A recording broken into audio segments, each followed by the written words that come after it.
I think with focusing and with silence and the pause, it's such a rich space. And I'd like you just to take a moment and, if your screen allows it, look at each person's face on the screen. Really sense who is here, who's sharing this global room. What we got here? And in your heart, just say hello to each one.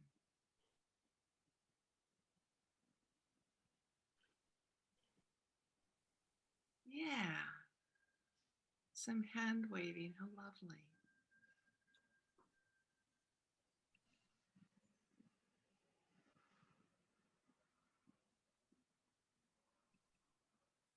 Some people I haven't seen in a long time.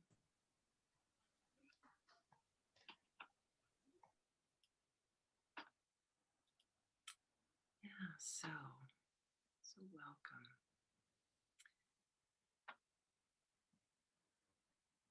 You know, I work in community wellness focusing, yikes. And I think self-care is community care. I don't know how well we support our communities if we don't support our own whole selves. And so that's the perspective I really want to come from today. And you can see behind me the 5 petals with community wellness in the center. And I think it's about crossings. It's about self-care and focusing and community wellness. So that would be one crossing. Within us, we need to really pay attention to all levels of us. Our social wellness, and in this time of COVID, I think we have to really recognize the trauma that we face in the various lockdowns around the country and around the world. Can we see our loved ones? Can we go out? If we're people at risk health-wise, we're even more isolated. And what's that doing to our social connections? Because social is so critical. We are social beings. I know here in America and some parts of Europe, it's very individualistic. And most people on the planet are not individualistic. They are embedded in social connections and social community. And their identity is wrapped up very tightly in that social connection. So how does that sit in the way of self-care? Our emotional wellness. How are we managing? How is it happening? How are we in social connection and emotional wellness? Our intellectual selves. Are we feeding our intellect? You know, one of the biggest problems in refugee camps is boredom, is that loss of intellectual stimulation. And I work with a lot of refugees, so we often talk about that when we're talking about wellness. The physical wellness, are we getting out? Are we walking? What happened when I could no longer go to the gym? What happened when I could no longer go to the swimming pool? I love to swim. And so what do I do instead? How do I treat my physical body? And the spiritual side. In the humanitarian sector in the development world where I work, the spiritual side has been neglected. And it's only in the last year that the WHO and UNHCR and these different international agencies have finally recognized and put in writing that we have to support and recognize the spiritual wellness of the individual and the community. So these are interconnected places that I want to explore today. So that's where we're going. If you're wondering what's happening today, That's it. So, one of the other points I want to say before we really jump in is as caregivers, we forget to take care of ourselves. And I think that well rounded self care model is very important for us as caregivers. I know when I'm in the field working, I watch my colleagues in the aid community become very distressed. And of course, they turn to alcohol and drugs and sex and violence and depression. And they self medicate, and things can become as chaotic in the aid community as it is in the communities they're trying to help. So these have been really important to keep in mind in the types of work we do, whether it's at home caring for a loved one or out like I might be out in the field working in difficult situations. So how do we help others when we ourselves are in pain?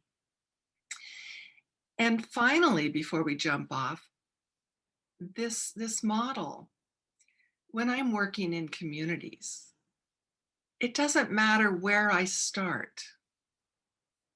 If I'm working with young people, young men, it might be that I want to start in the physical. Maybe they need a cricket match or a football game or something physical. Or maybe it's a group of old women from Afghanistan, and the first thing they want to talk about is their religion and how they use their religion. So we start with the spiritual side. So it doesn't matter where we start, it matters that we start. So I guess I'd like to start maybe with the social side. And what I'd like to do is ask you to kind of sit back, and maybe I'll just lead you in a quiet question that you can maybe journal or something later. But maybe just sitting back and getting comfortable in your chair. Maybe taking a deep breath, opening your breathing,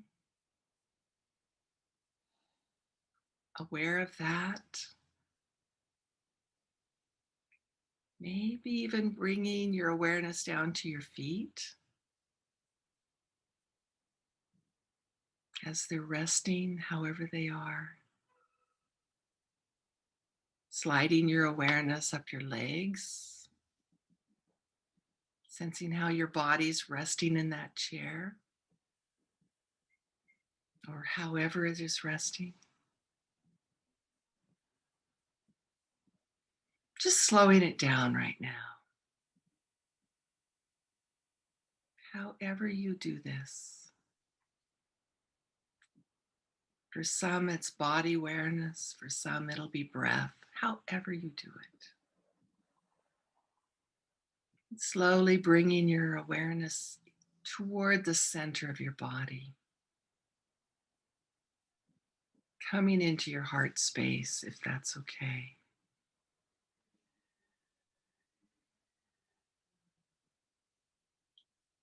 Aware of your breathing, of your belly.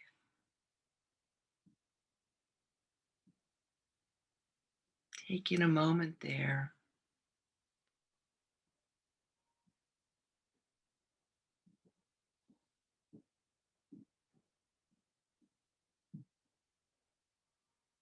And then as you're sitting centered in your body, I'd like you to just explore who are your positive social supports?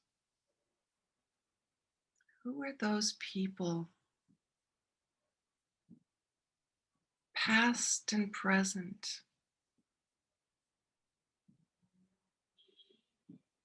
who really support you? Maybe it's only one person. Maybe it's kind of tough to find somebody. However it is,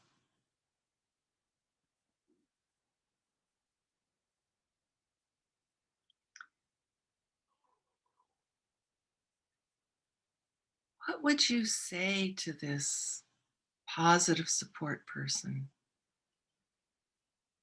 letting them know what they give you?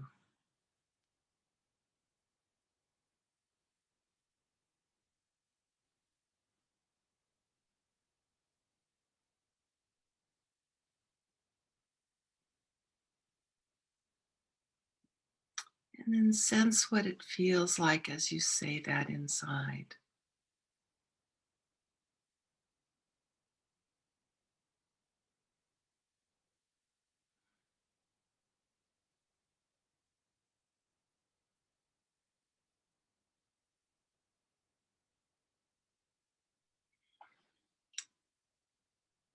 Be aware of where it is in your body that you feel this.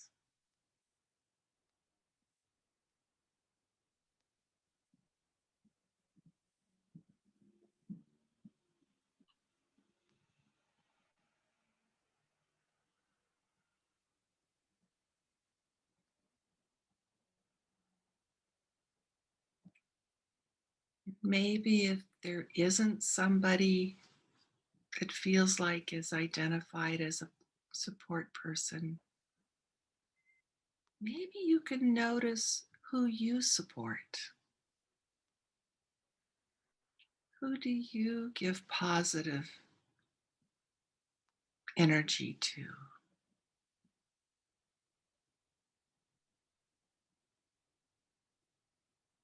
And sometimes it might feel like receiving positive energy on one place and passing it forward or onward to another, however that comes for you.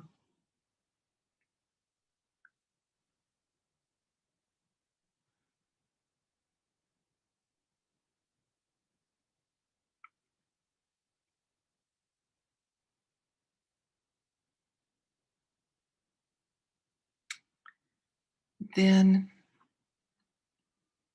maybe if it feels right, you can invite whatever energy comes with this to come stay with you as you come back to the room, slowly bringing your awareness back to your breath, thanking whatever came, however it came.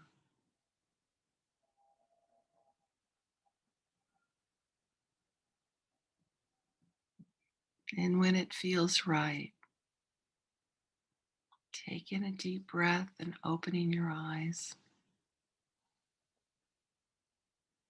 back into this wonderful shared space.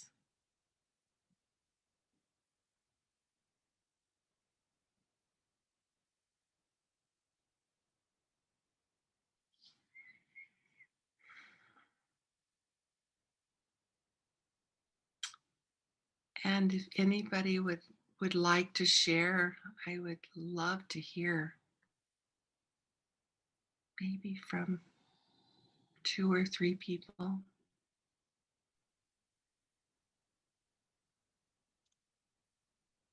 Yeah, Robert. Well, I was surprised how many people came to mind, Love. and it's kind of also a surprise that that's a surprise, because now that I look at the whole list that I made, it's not like people I talk with once in a while, but on an ongoing basis. Mm. And again, I'm still surprised to be surprised. Thank you.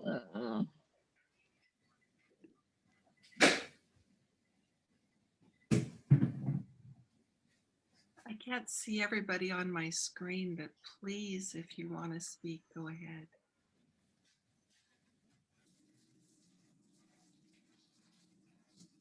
Just unmute yourself and speak.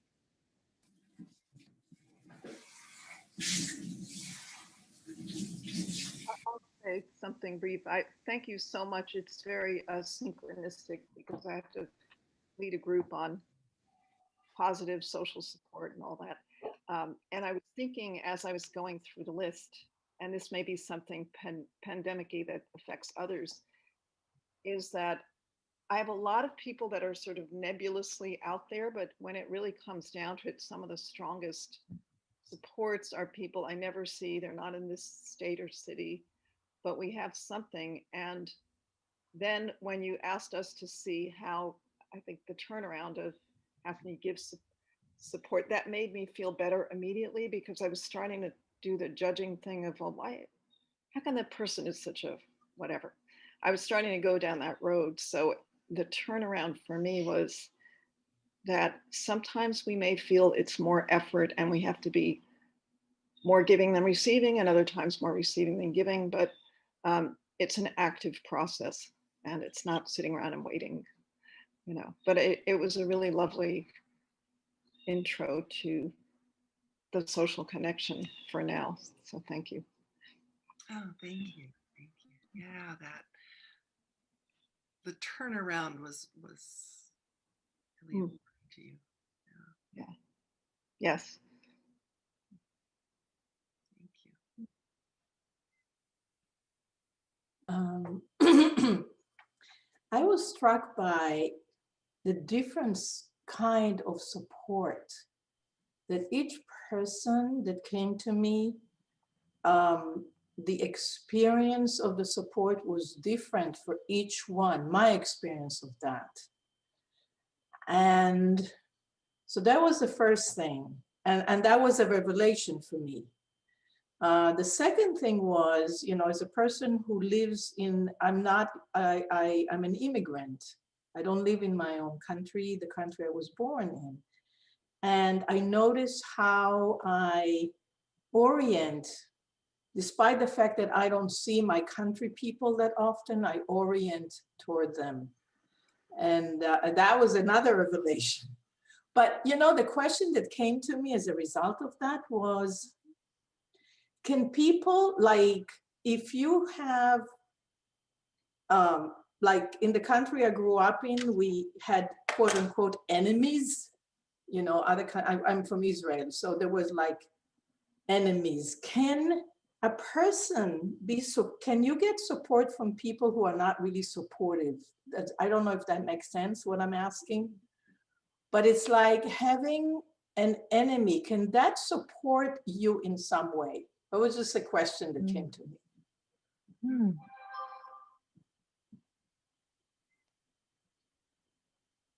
Interesting. Yeah.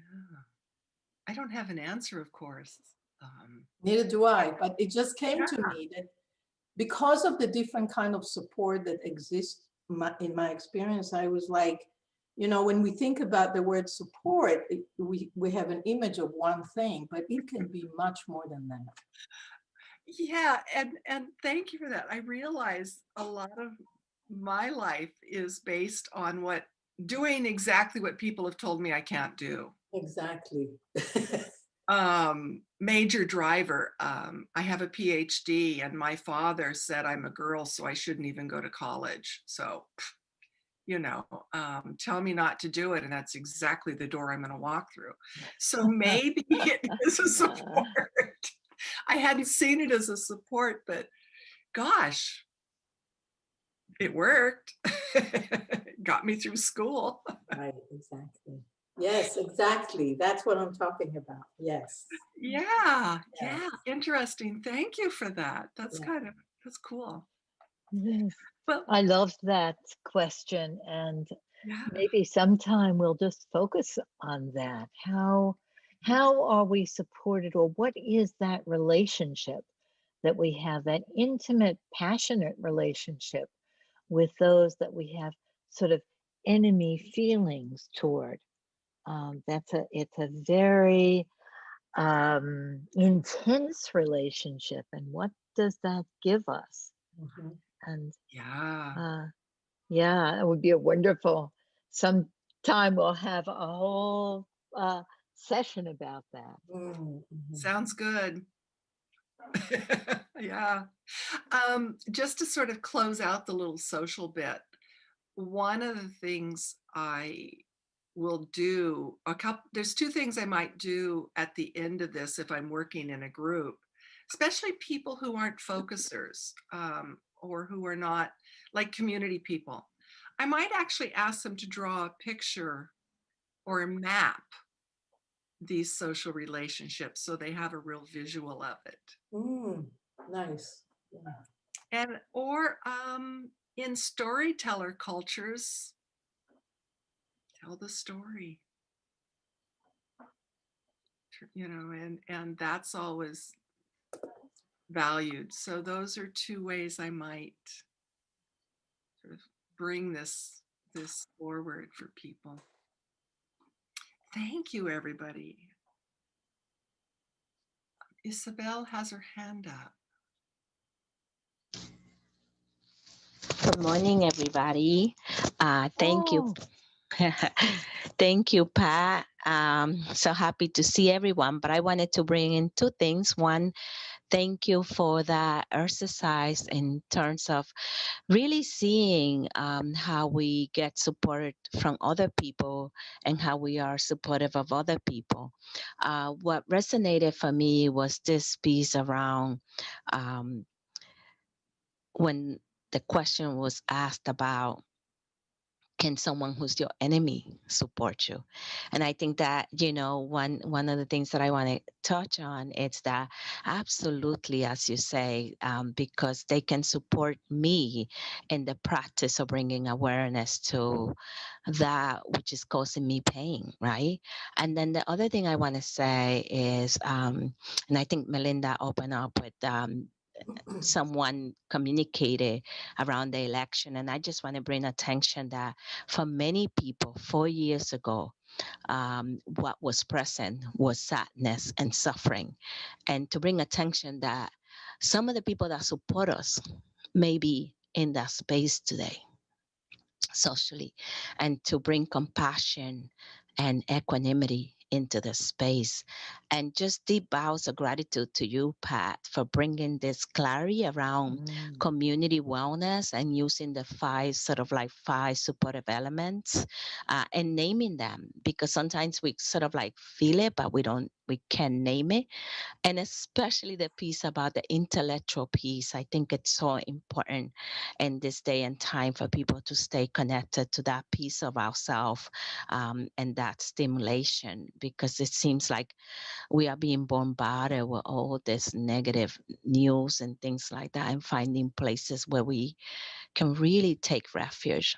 Thank you so much. And I may have to leave sooner than later, but I am loving this, and deep bows of gratitude to everyone for creating such a beautiful space.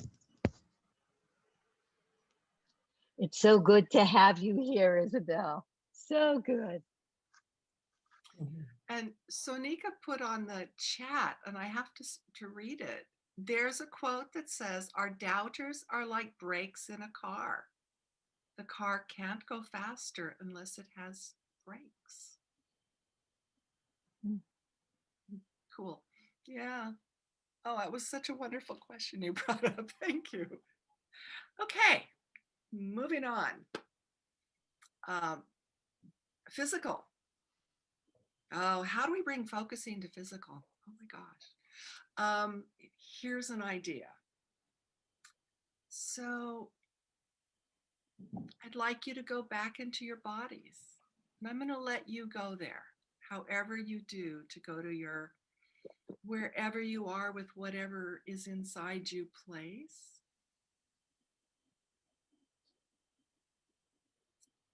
And then I would like you, once you're there,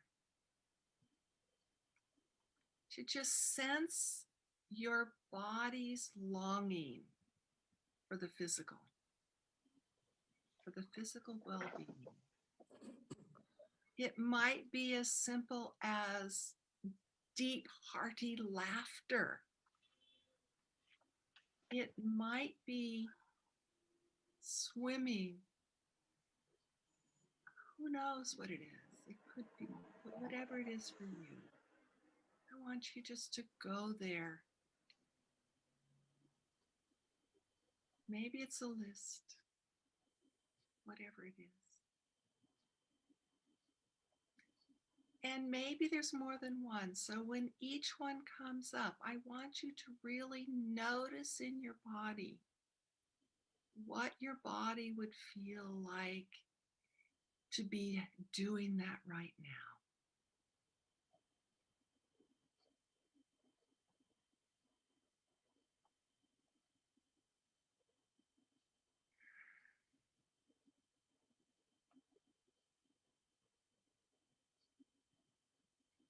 And find a word or a phrase that captures that before you move on to the next one.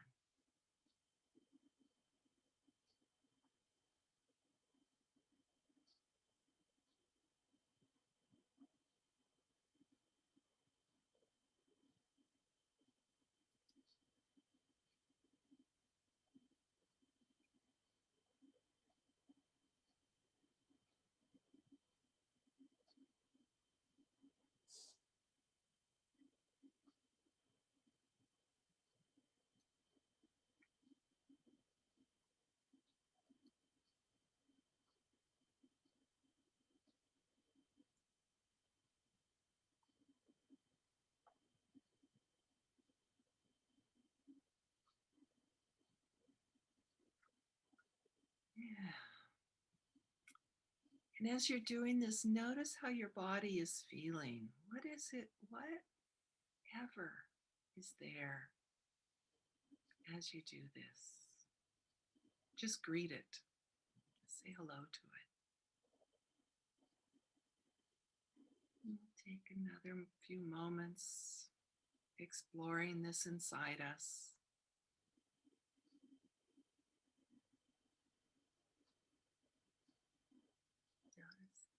Noticing and aware of our body feeling.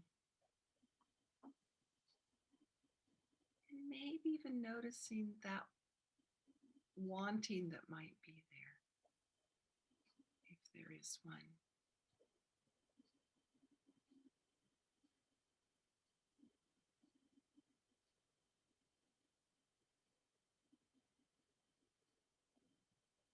And before we stop, maybe even noticing if there's some social connection you would like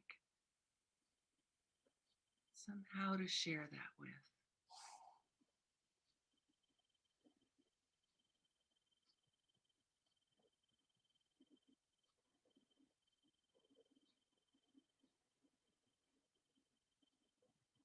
And whenever it feels right, bringing your awareness back.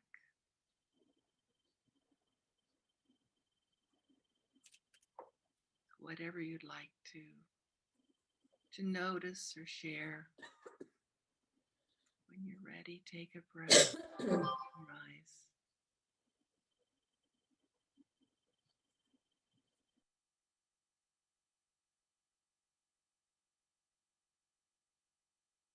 And I invite anybody who'd like to share, maybe a couple people would.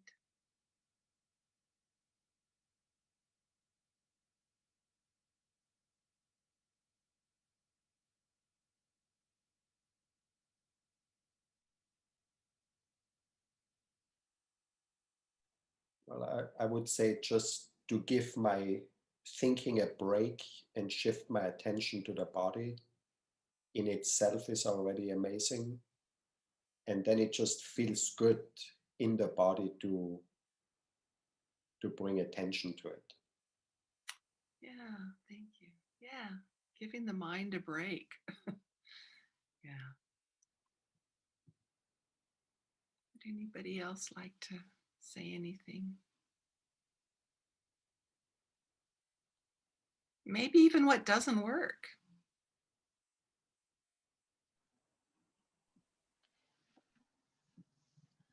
I was very aware of how my body was so grateful to be paid attention to, because I haven't been paying very much attention to it, and it loved the attention. And when you asked what the body wanted, it wanted to be able to walk freely without a mask, to walk and breathe. And somehow there's a poignance to that, and a feeling that all of us, most of us, many of us, are suffering from our body's deprivation with all of the masks. And my body liked being sympathized with about that. Mm, mm. Yeah. Thank you. Yeah, we telling our bodies, yeah, I hear you. Oh, you don't like that. It changes it. Mm, mm. Welcome to, hello, focusing, the miracle. Yeah. I, Mhm. well, first of all, I'm in a very protected area. I'm way out in the woods. There's only a few people around and they're quite distant. So I thought it was going to be like running. I'm very athletic sometimes. And so be running or walking, that kind, which I do. But you know what I miss is hugging. I want to hug. And I meet people and I can't, or they say nice things, it's just not the time. Or for my grandchildren, I love to hold them, and because we're separate, we have to quarantine before we ever meet each other. Mhm. And and one of them was out playing, and the father of one of the children that he's playing with got COVID. So the whole family had to shut down and we couldn't even go near. Yeah. Yeah, it's a lot also of grieving. Mm-hmm. Yes. We really need to recognize the trauma that we are holding. And these are ways we can help hold that. It is the reality we walk in. Saying it's not there does not make it not there. Right. It's as we work with people who are in trauma, we know that it's very important that that hello starts to happen, but we need to take it inside. Mm. Thank you. Thank you.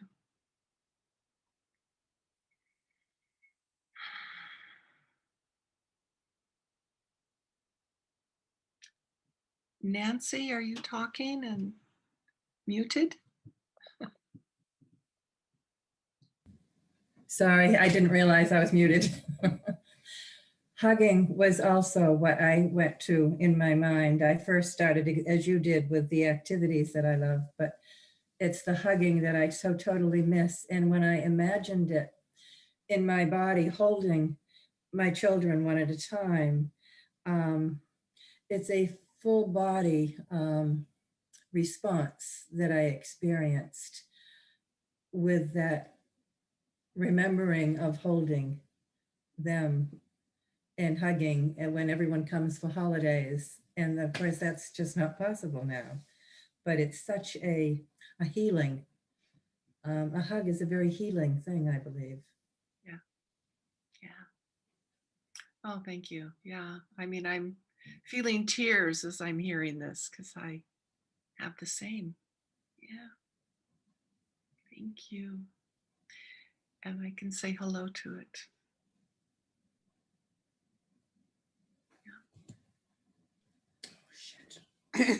I saw myself dancing in the park without restraint. Yeah. Oh, lovely. Yeah.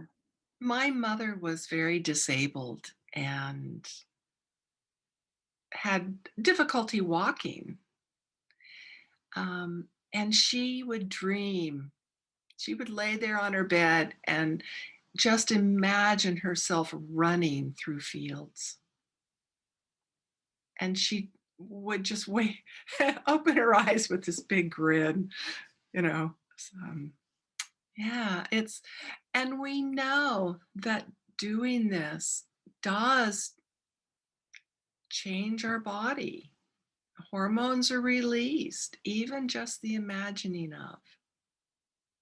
So it's an important thing. And then finding ways to do some of the things we can do now. Yeah, thank you. In Afghanistan, we used to, during the Taliban time, they were restricting music. Nobody could have music, and dancing was forbidden, and music was forbidden, and this was forbidden, and that was forbidden. And the women would gather in the backside of houses, close all the windows, turn the music on, and dance for hours. There is a spirit in people that if you tell them they can't do it, they're a lot like me. That's just what they're going to find a way to do. Yeah. I miss that joyous abandon of dancing in a group with a group of women. So yeah, thank you, everybody. So, can I say something? Please. Hi, I'm Beth.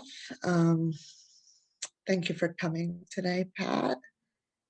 And the place I am is sort of orienting to being Native, United States, born and raised, orienting to having moved 5 times before I was 8 years old. And that community always started with family and then extended to the people we felt touched by in this new community, wherever it was that we moved. And so there's like a deep kind of embedded learning that people, choice, and possibility are what I orient in and from and to. So when we first started and you said United States is very individualistic, I kind of like pushed back or like, whoa, because, I orient in a very community social beingness. And then there's this, I'm a real outdoorsy nature person. And so yesterday I was on a beautiful hike and there were people of all walks of life, some wearing masks, some not wearing masks, some with young children, some with elders, every nationality. I think I heard 7 different languages being spoken. And it was amazing to be in an outdoor space in the freedom of the United States, where we have free parks in every country. Open space land is every county, every state. Even New York City has protected their open space.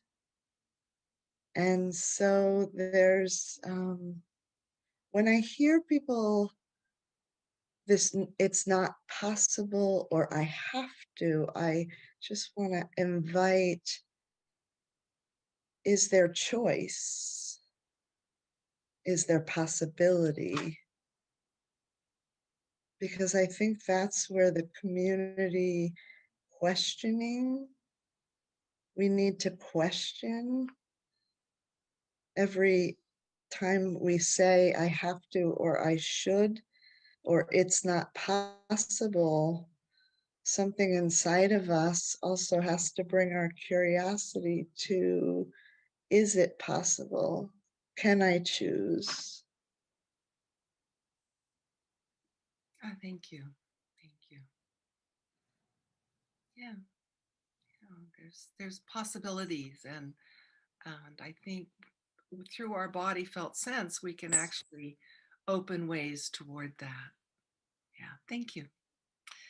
And I never have enough time to do everything I want to do, of course. And so the next point I want to move to is intellectual. I worked a lot of years in university development, mostly in Pakistan, but also somewhat in Africa. And lifelong learning is one of the keys for mental wellness. And so I really invite you to just take a moment. What is your heart yearning to learn about, to get more knowledge about?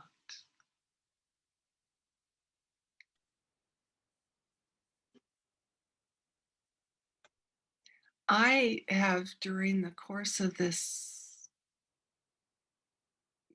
since March, pretty much cocooning, almost stopped watching movies, and I just can't get enough of the documentaries of science and evolution and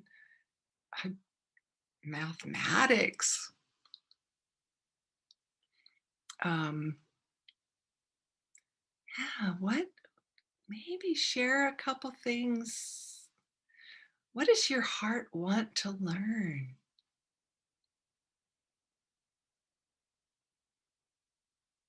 What comes?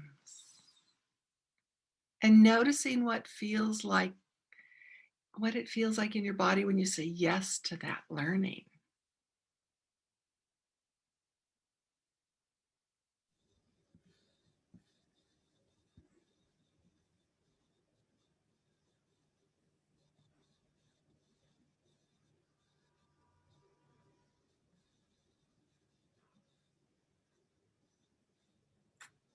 And when you're ready, maybe two people can share. So Pat, I have a question. So sometimes these overlap, right? So like, I'm going to get a puppy. I'm going to get a puppy next week. And so what I'm thinking is my heart wants to learn about everything about puppies. And Yeah. so, but then that also intersects with like my emotional or other parts of my well-being.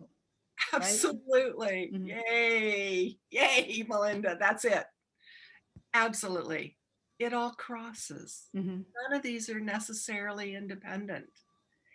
And I think as we notice in our bodies how we are with these, then we really see the reality of that. Yeah, thank you.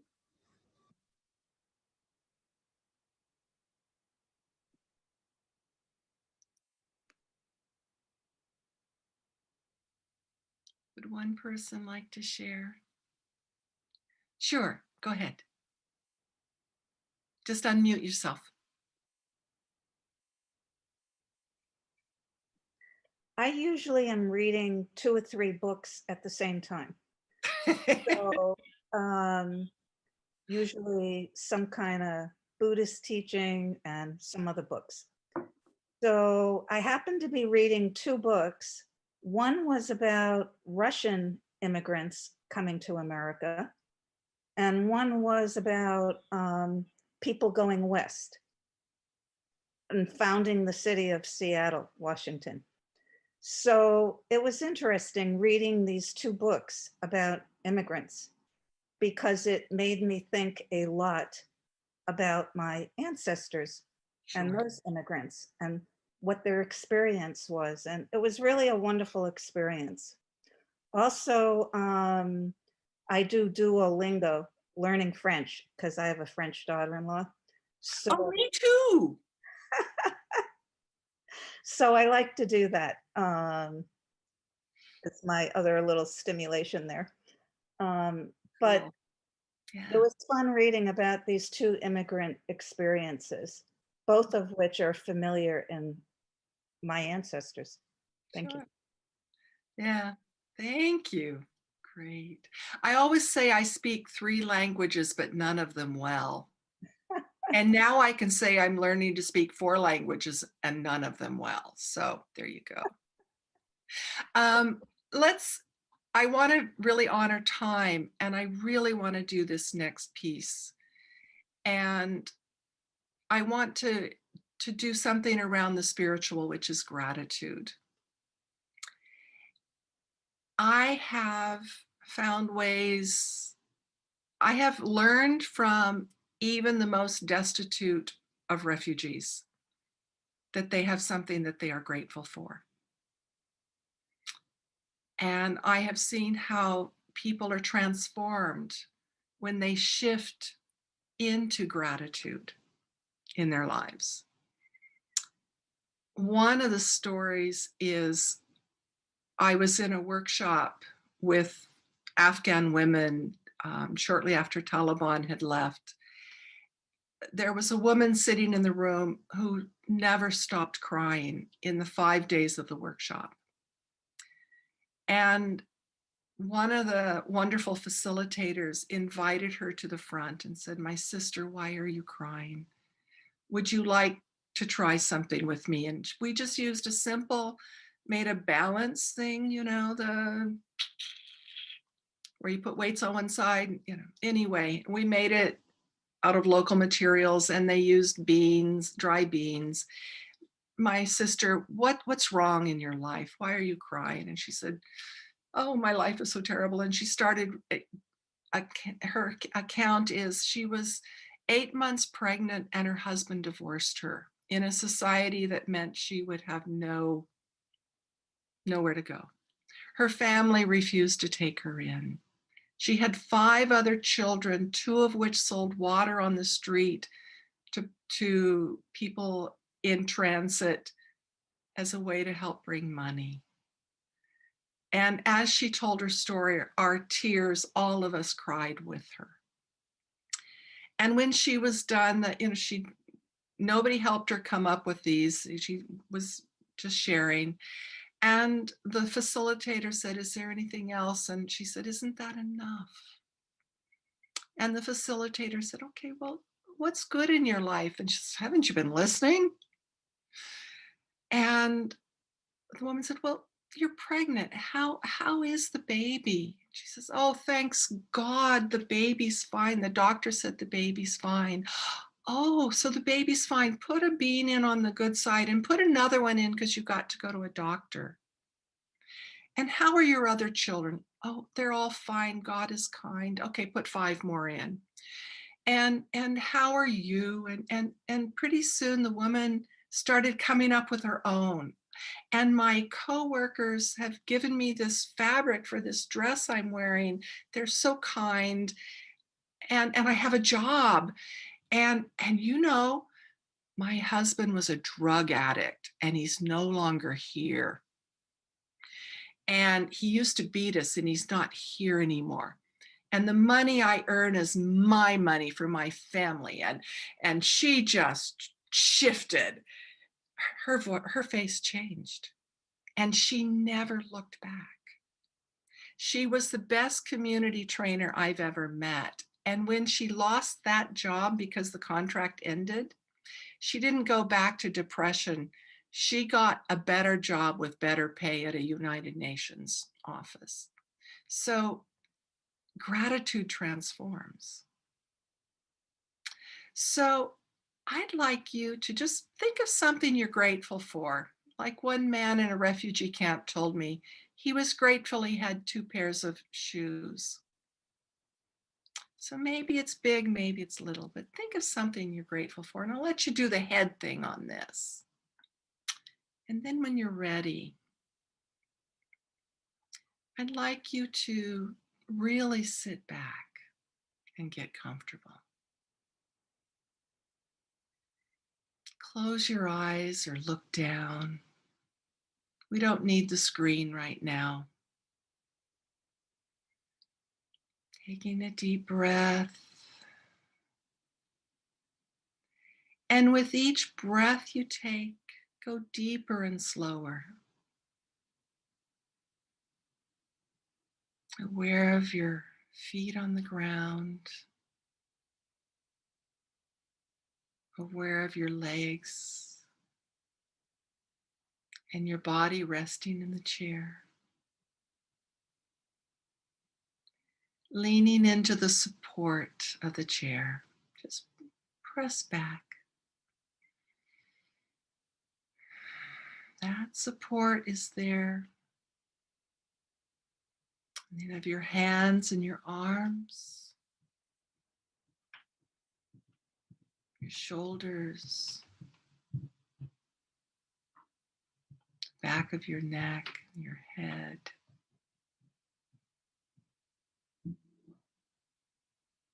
Your face.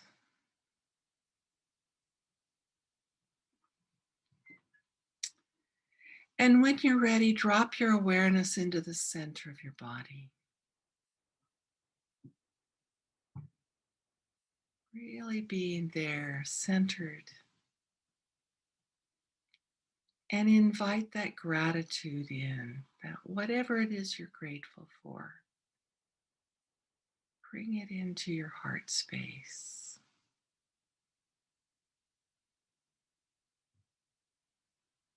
And as you're with this that you're grateful for, notice how your body holds it.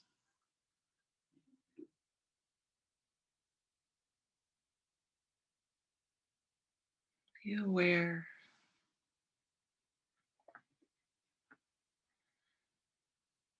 Maybe find a word or a phrase that fits how your body feels as you're holding this gratitude.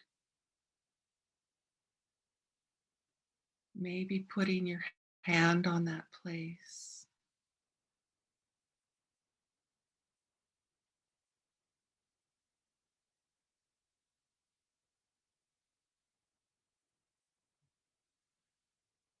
Being with that fully, holding it however it wants to be held.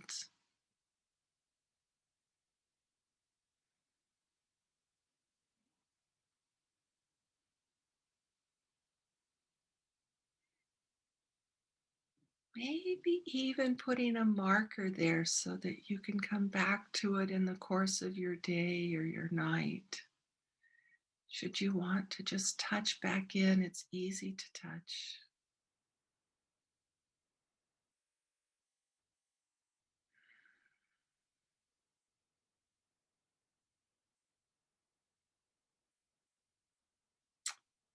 And inviting it to stay with you as you bring your awareness, when you're ready, back to your body, to your breath, to your arms and your legs,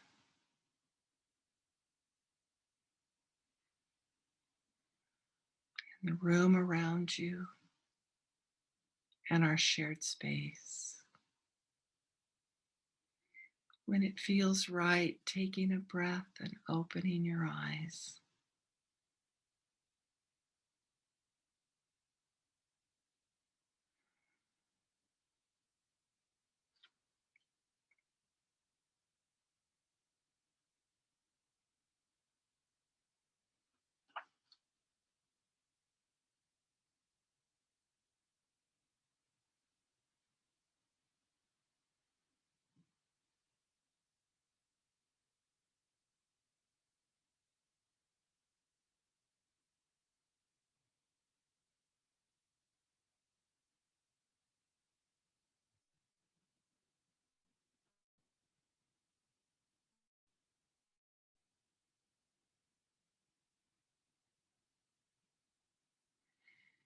And whenever anybody is ready, I invite you to share whatever feels right.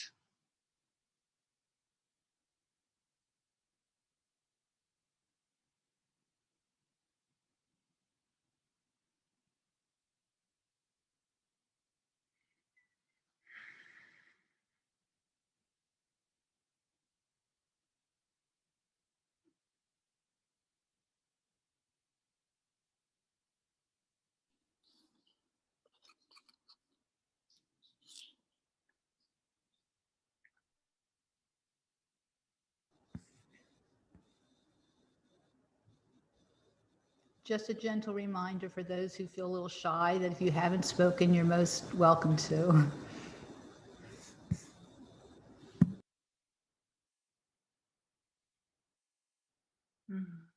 Thank you, Sheila. Sheila wrote, gratitude I- wrote more things to be grateful for. Yeah. Go ahead. I am just so grateful that the insanity in this country is done. I'm so grateful. The whole world has lifted for me, and I walk around my neighborhood and people say, "Are you happy?" Say, "I'm happy." Like that. Just Yeah, hello to that. Hello to that gratitude. Yeah.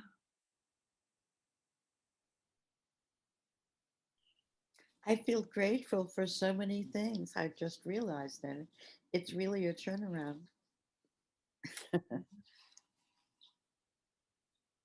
It's amazing, isn't it? Like to share this Please. tender and personal, and yeah, we'll see what happens through that, but I feel like acknowledging what I just experienced. And what I feel deeply grateful for is the immense generosity of my mother. uh, she's just so big-hearted and so selflessly generous, and has given so much and continues. And I was speaking to her this morning, and that conversation was just, yeah, doing a lot for me. And I realized that I have been in some ways longing for a motherly presence, which I have a particular definition of, because my mom is not very, she doesn't express affection in terms of hugs and, I can't go and snuggle up and sleep next to her or things like that. That's not what we do. And I miss that. But in missing that, I had discounted the huge motherly presence that she is in my life. And, Oh, thank you. Thank you, Samantha. gratitude for what I already have and not been seeing. Thank you so much, Pat. Thank you.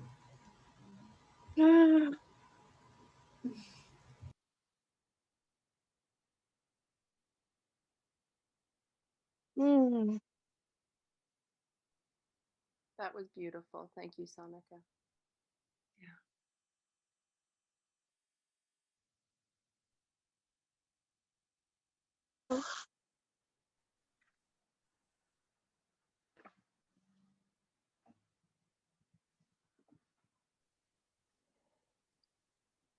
Well, there's lots of things I'm grateful for, but I have to say, in the number of weeks now I've been able to work with people with focusing, and I have been and expressed even to my clients my gratitude for Gene Genlin, for him coming up with this method of his discovery of the felt sense and how to work with it.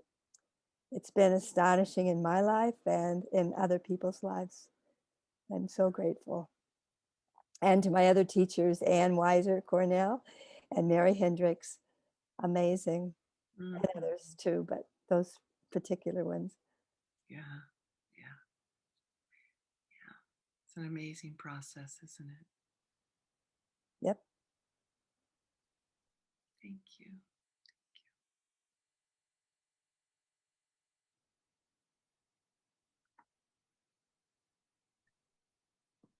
I'd like to thank you, Pat, for this morning, because I'm very conscious of my ancestors, that my ancestors are very present in looking after me.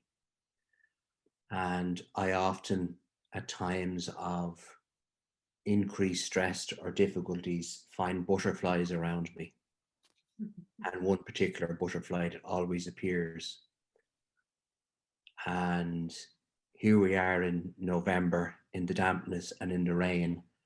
And for the last 3 days, there's been a butterfly in my apartment flying around. And then yesterday, while I was at my computer doing something, it just appeared and I opened the window and it flew out. And I thought, my ancestor is here and now has parted for now. And I'm just in awe of even how our loved ones have gone before us, how they're still present. And I'm just sitting with that reverberating through my body. And I'm very grateful for being able to sit with that experience this morning. So thank you. Yeah. Thank you, Derek.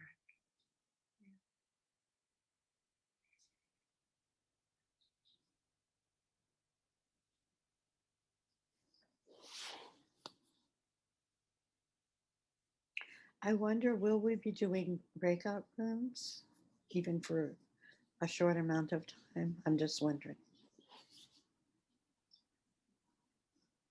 I don't think there's time. Is there, Melinda? Yeah, I don't think so, but I think that this is organic and this is unfolding the way it needs to unfold.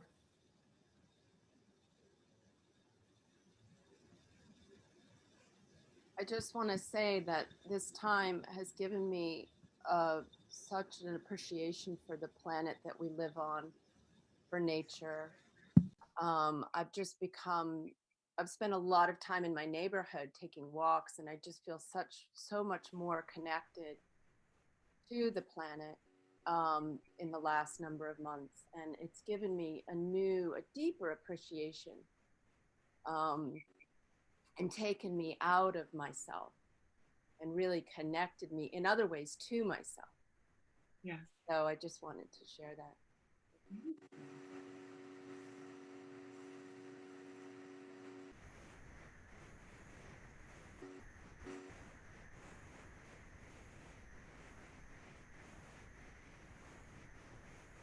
Giving some feedback sound. It's okay now.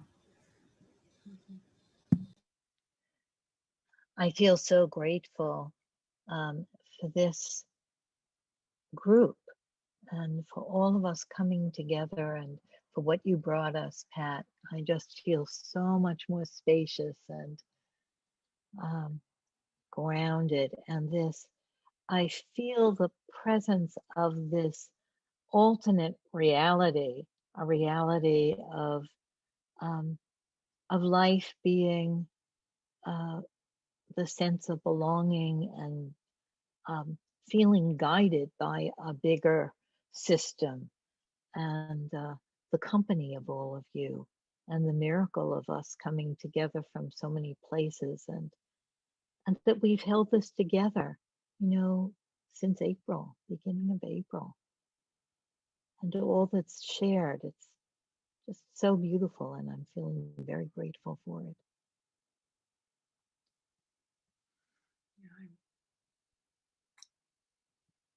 Thank you. Me too.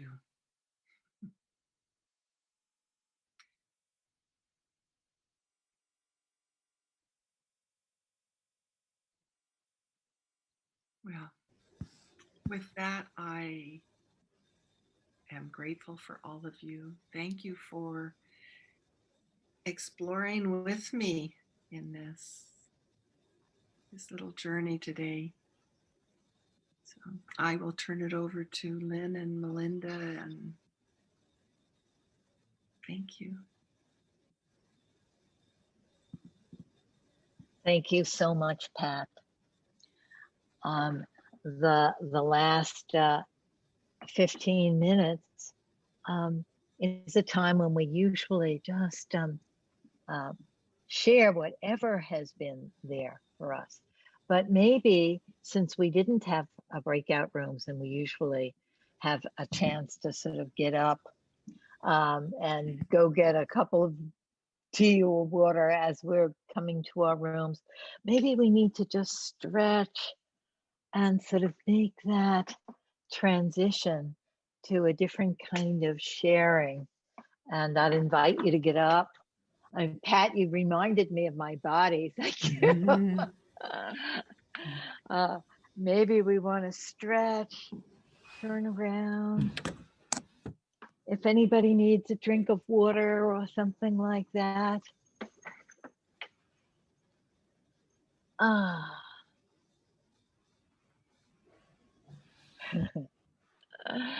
And maybe as we're stretching, if anybody has announcements that they want to make, Melinda, do you have anything to add in there about announcements or Sure. transition?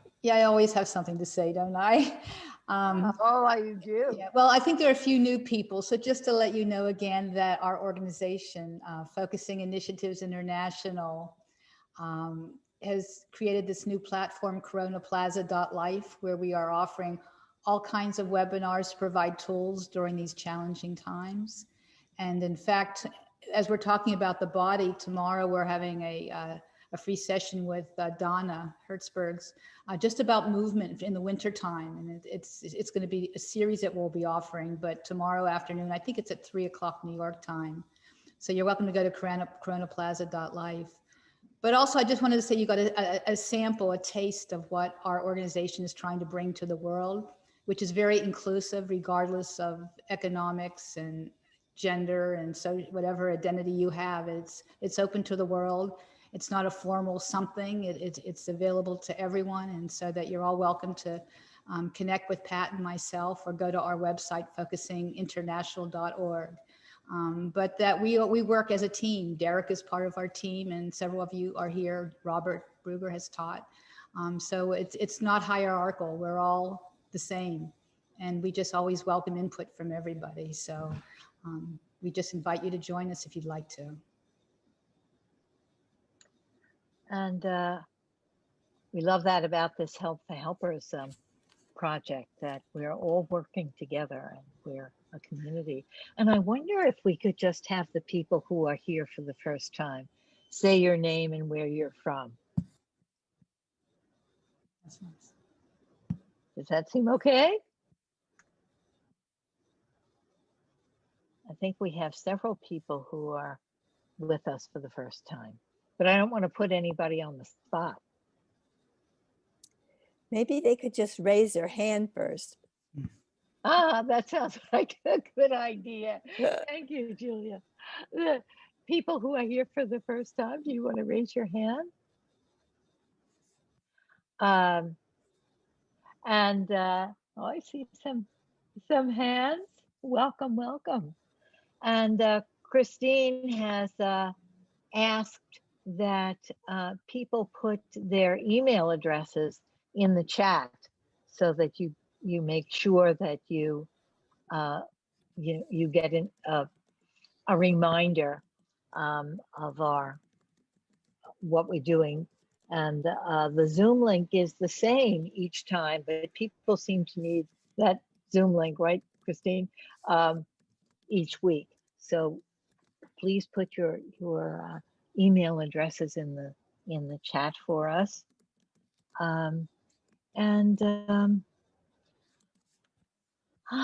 Yes, a breath. And see what anybody wants to share. We thought that Derek wouldn't be able to be with us this morning, but you are, Derek, so great. And you'll end with a poem in a few minutes or a quote, either one. And if anybody else has something to quote or share, that's always welcome too.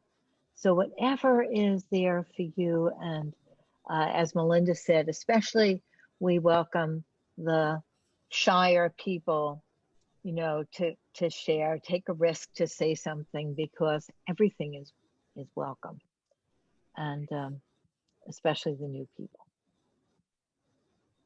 Hi. Oh, I finally got unmuted. Oh, good for you. I don't know that. And this is Lynn. Yes. I keep putting in the chat because I wasn't able to get unmuted. This was really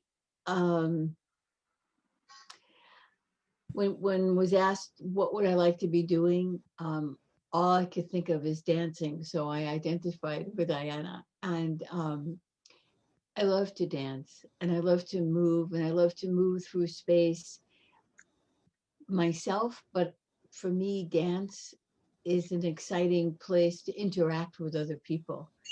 And so for me, it embodied many of the things that we talked about in terms of what we need for our personal joy and comfort, and then also how to connect with the community and others. So it seemed to cover a much, it covered different arenas and different areas.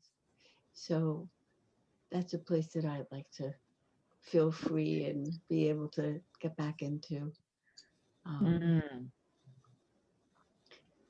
And there's so many things that happened today. I mean, the butterflies was just an amazing, when Derek talked about the butterflies coming into space and knowing that they represented his ancestors. I thought that was, as usual, Derek is amazingly poetic on anything he says. But I think it gives us pause as to what are the things that we notice and sometimes don't always notice that come from not this moment, but from other places.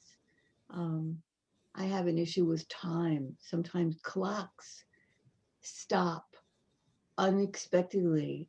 And I feel that that's a connection with past and connections with other people. So I think because things have slowed down so much, I think we're having opportunities to pay attention to things that we may not have been attentive to in the same kind of way.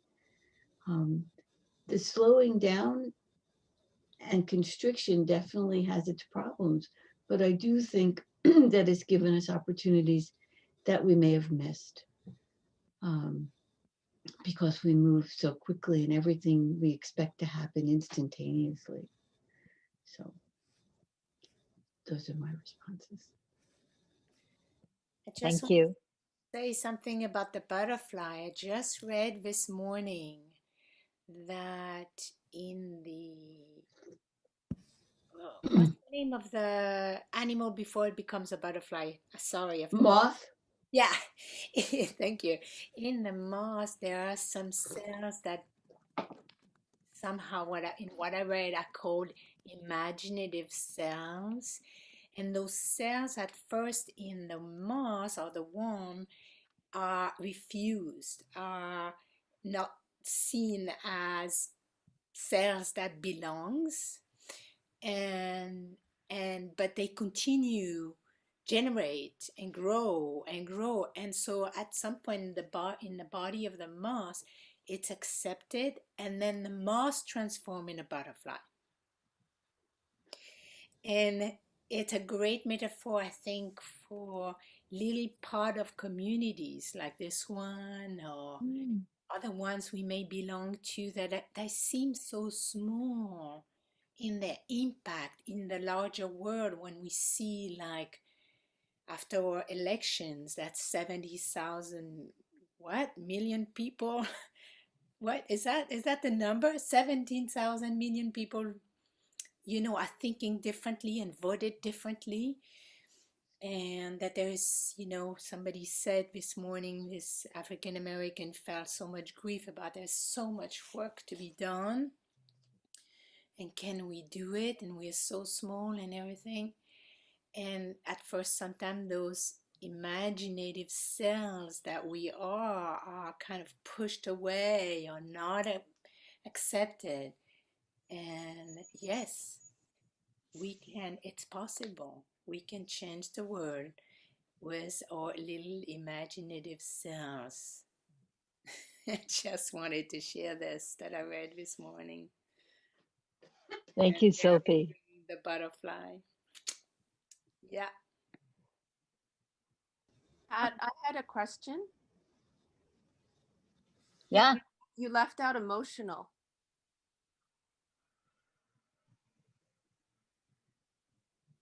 You're muted. I ran out of time. I always run out of time. So the emotional, I'll just do it briefly. That was when I wanted you to break out into your rooms, but using the guest house poem. I don't know if you're familiar from Rumi. Yes. Yeah. Maybe you want to quote it for us, Pat, just to remind us. And I'll tell so this is Coleman Barks' interpretation. And when we shared it with Afghans who were very fluent in English and, of course, reading in the original, they felt that Coleman Barks really captured the essence and the true meaning of Rumi's poem here more than many of the other translators. So this being human is a guest house. Every morning, a new arrival, a joy, a depression, a meanness. Some momentary awareness comes as an unexpected visitor. Welcome and entertain them all, even if they're a crowd of sorrows who violently sweep your house, empty of its furniture. Still, treat each guest honorably. He may be cleaning you out for some new delight. The dark thought, the shame, the malice, meet them at the door laughing and invite them in. Be grateful for whoever comes, because each has been sent as a guide from beyond. Our felt sense is our guide. There's information there that we need to listen to.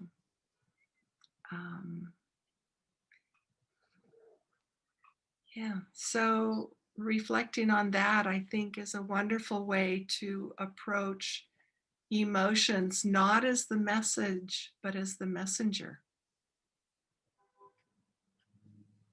So, had we had time. Thank you, Pat. I want to just reflect that in focusing style, to receive the emotions not as the message, but as the messenger.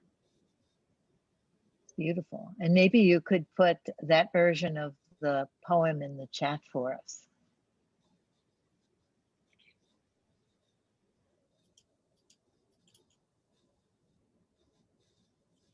Does anybody have a share about that experience of hearing that poem again with all of us?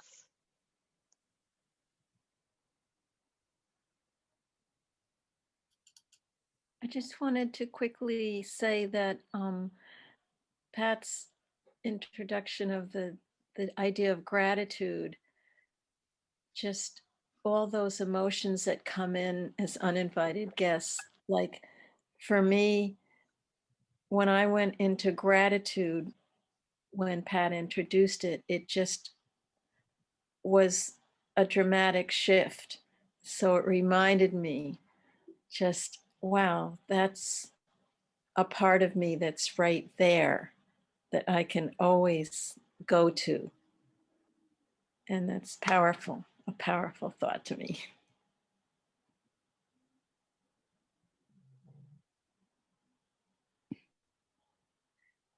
I love that poem. And what I thought of, it's maybe the second or third or fourth time I've heard it recently, is the uninvited guests are almost always thoughts or illusions or some story, at least in my little mind, I'm creating around somebody else or something else. And then the turning point is always directing attention somewhere deeper. And the gratitude, and when we talked earlier about, Derek mentioned the butterflies, I really felt I reconnected with the gratitude of this weekend. And suddenly I was walking in the park and I saw this big red tree and I started talking to it. It was my father. You know, I'm looking around like making sure nobody thinks I'm weird. And I got out of the park and then there was the big roar of not simply joy, but relief. And that to me was some kind of form of gratitude, or the energy just shifted in a second. But it started with that sort of quiet space of, in this case, Sheila's staring at a bunch of trees in the park in her own little world. But the guests that come in are always, they're always from somewhere that's not real inside of me. And it takes a reminder. So focusing reminded me of that today. Thank you. Thank you. When I heard, oh, I'm One sorry, of the Pat. beauties of the guest house as a way of thinking about felt sense and emotions and all the different parts is one is never their own guest. So whatever is coming in you as a guest isn't you. It's something that you get to interact with, but it's not you. You're bigger. Yeah. Anyway, go ahead, Lynn. Sorry. When I heard this today, it struck me that this poem is a wonderful description of the focusing attitude. And in our community empowerment group, we're going to be talking about attitudes and the focusing attitude. And it just is a marvelous description of the attitude that we can take toward all of the reactions, feelings, thoughts, stories that we're experiencing, inviting them in. So I think it's time to have Derek say our last words for us. And next week, I'm going to be talking to you about radical listening that is really needed in our time.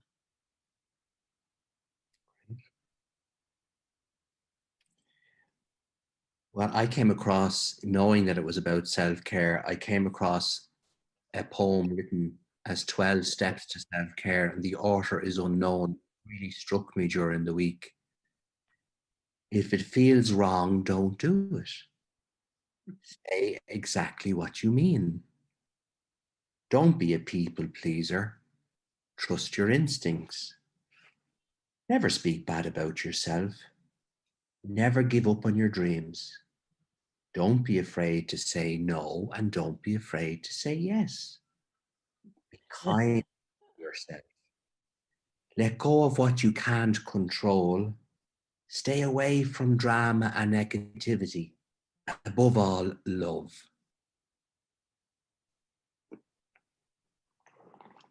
Okay. Wow. Thank you all for coming, and we'll see you next week. And you're invited to invite other people to this. We are very, very open to everybody. So see you next week. Thank you so much, Pat.